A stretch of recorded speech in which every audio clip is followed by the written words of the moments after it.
بالکل short cut clip دیکھیں نماز کو کیسے پڑھتے ہیں، اس بچے کو دیکھتے جائیں، بس اسی طرح آپ نے شروع کرنی۔ تکبیر تحریمہ نیت کے بعد کیسے، ہاتھوں کی حالت بھی دیکھ لیں، ساری کیفیت دیکھ لیں، پھر اس کے بعد ہاتھ کیسے باندھنے ہیں۔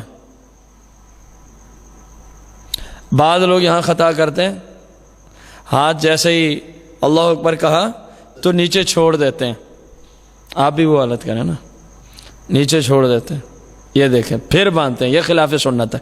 ہاتھ باندھنے کا طریقہ دیکھ لیں، ناف کے نیچے الٹا ہاتھ نیچے سیدھا، اس کے اوپر کلائی کے اوپر آپ کا ہاتھ ہو، سیدھا ہاتھ الٹے ہاتھ کی کلائی پر، چھوٹی انگل اور انگوٹھا جو ہے اس سے ہلکا بنا، یہ اغل بغل میں ہو کلائی کے، باقی تینوں انگل جو ہیں اس طرح اس کے اوپر آ جائیں۔ اب آپ نے جو بھی اس حالت میں پڑھنا ہوتا ہے وہ سارا پڑھیں گے، اس کے بعد رکوع کریں گے۔ رکوع میں کیسے جانا ہے، کس حالت میں جانا ہے، سر اور پشت بالکل سیدھی ہونی چاہیے جیسے اس بچے کو آپ دیکھ رہے ہیں، اور اپنے گھٹنوں کو اپنے ہاتھوں کے ساتھ مضبوطی سے پکڑ لینا ہے، اور آپ کی نگاہ جو ہے قدموں کے درمیان میں رہنی چاہیے۔ اس کے بعد آپ سمع اللہ لمن حمدہ، یہ حالت ہونی چاہیے۔ اب سجدے میں جانے والی حالت پہ غور کریں، سب سے پہلے گھٹنوں کو پکڑنا ہے، جائیں بالکل سیم جس طرح یہ بچہ جا رہا ہے اسی طرح آپ نے رکوع سجدے کی حالت میں جانا۔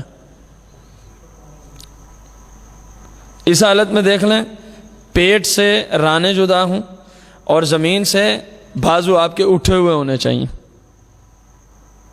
آپ کا بازو پہلوؤں کے ساتھ لگا ہوا نہیں ہونا چاہیے، مرد کے لیے طریقہ ہے۔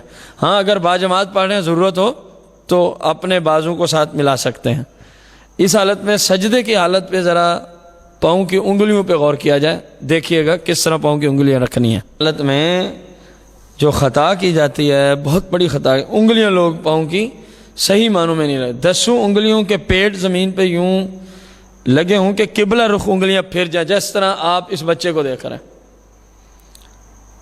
ٹھیک ہے، جلسہ کی حالت ہے،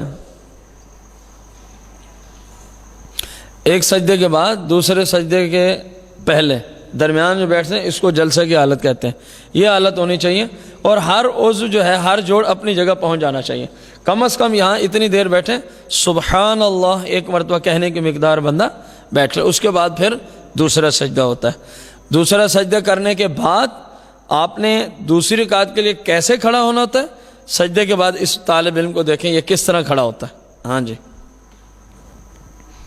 کھڑے ہوں، یہ ذرا غور کریں، گھٹنوں کو پکڑا، پاؤں کے پنجوں کے بل کھڑا ہوا، پھر اسی حالت میں ہاتھ باندھ لینا۔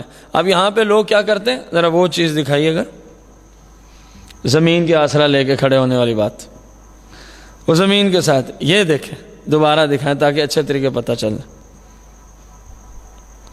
یوں اٹھتے ہیں، یہ خلاف سنت ہے، لیکن اس کے لیے جو اپنے گھٹنوں کو پکڑ کے کھڑا ہو سکتا ہو اس کے لیے خلاف سنت۔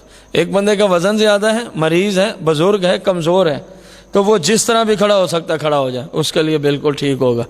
اب آپ تشہد کی حالت میں کیسے بیٹھیں گے ذرا غور کریں، انگلیوں کو دیکھیں، بالکل اپنی حالت پہ قبلہ رخ ہے، ہاتھ کی انگلیوں کو غور کریں، اور گھٹنوں کے اوپر انگلیوں کے سرے ہیں۔ بعض لوگ اگلی حالت دکھائیں، یہ کر لیتے ہیں، یہ بھی خلاف سنت۔ مرد جو ہیں وہ رانوں کے درمیان ہاتھ رکھ کے بیٹھے ہوتے ہیں، یہ بھی خلاف سنت ہے، مردوں کے لیے بات ہو رہی ہے۔ اب اس میں پاؤں کس طرح بچھانا ہے وہ ذرا دکھائیں۔ تشہد کی حالت میں سیدھا پاؤں آپ کھڑا رکھیں گے، سیدھا پاؤں، اس کی انگلیوں کا رخ پیٹ زمین پہ لگاؤ، قبلہ رخ ہوگا، الٹے کو بچھا کے اس کے اوپر آپ نے بیٹھنا ہے جس طرح یہ طالب علم آپ کو نظر آ رہا ہے۔ سلام کی کیفیت دکھائیں، جب سارا کچھ کمپلیٹ ہو جائے اب آپ نے سلام پھیرنا ہے، دائیں جانب السلام علیکم ورحمۃ اللہ کہتے ہوئے صرف اپنے کندھے کو دیکھنا ہے۔ بعض لوگ وہ سارے خصوصاً جب جماعت میں ہوتے ہیں تو ساری دائیں جانب جتنی جماعت ہے سب کو دیکھتے ہیں، الٹی جانب بھی سب کو، یہ خلاف سنت طریقہ ہے۔ تشہد میں انگل اٹھانے کا طریقہ بھی دکھا دیں، یہ دیکھیں ہلکا کس طرح بنایا ہوا ہے، چھوٹی انگل اور اس کے ساتھ والی ہتھیلی کے ساتھ لگی ہوئی ہیں، اور درمیان والی انگوٹھے سے ہلکا بنایا، اور انگل کو یوں کھڑا کرنا ہے، اشہد اللہ پہ کھڑا کرنا ہے، اشہد اللہ الہ الا اللہ پہ اس کو اپنی جگہ پہ پھر ہاتھ بالکل سیم اپنی حالت پہ چلا جائے گا. اب اس میں خطا کیا ہوتی ہے؟ انگل اٹھاتے ہیں تو اس کو یوں حرکت دیتے رہتے ہیں. یہ خلاف سنت طریقہ ہے. اللہ کریم ہم سب کو عمل کی توفیق عطا فرمائے.